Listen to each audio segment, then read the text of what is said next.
కాకా ఇగో cruise trip me with my friend. నీకు కూడా చెప్పినా కదా రాలే కదా నువ్వు రాకురా రే. ఊళ్ళో ఉండు నువ్వు, వాళ్ళనే ఉండి సావు. రాకు ఇక్కడ రాకు. ఇగో ఇది చూడు, అస్సలు రావద్దు, అసలు రాకు. నువ్వు వస్తే తట్టుకోలేవు ఇవన్నీ, ఇవన్నీ తట్టుకోలేవు. ఫస్ట్ నువ్వు రావద్దు కూడా, మీరు ఎవరు రావద్దు. వెస్టీజ్ కానీ డైరెక్ట్ సెల్లింగ్ కానీ ఎవరైనా చెప్తే పొరపాటున కూడా జాయిన్ అవ్వకండి. ఎందుకంటే మీరు జాయిన్ అయితే చూడండి 15వ ఫ్లోరు, క్రూజ్ ట్రిప్, సముద్ర మధ్య భాగంలో. ఇది ఎంజాయ్మెంట్ లాగా లేదు, ఒక ఏమంటారు ఒక అడ్వెంచరస్ ట్రిప్ ఇది, రైట్. ఇట్లాంటివి అందరికి రావు, రాసిపెట్టి కూడా ఉండాలేమో నాకు తెలిసి. నేను చాలాసార్లు వెళ్ళి, నేను నా ఫ్రెండు చాలామంది మా ఫార్మర్ ఫ్రెండ్స్కు ఈ ప్లాన్ చెప్పినప్పుడు చాలా చూసినాంలే ఇట్లాంటివి అన్నప్పుడు నాకు అర్థం కాల.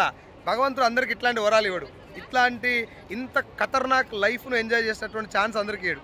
కాబట్టి కొంతమంది ఫ్రెండ్స్ ఎవరైతున్నారో మీరు అక్కడనే ఉండుర్రి. ఎందుకంటే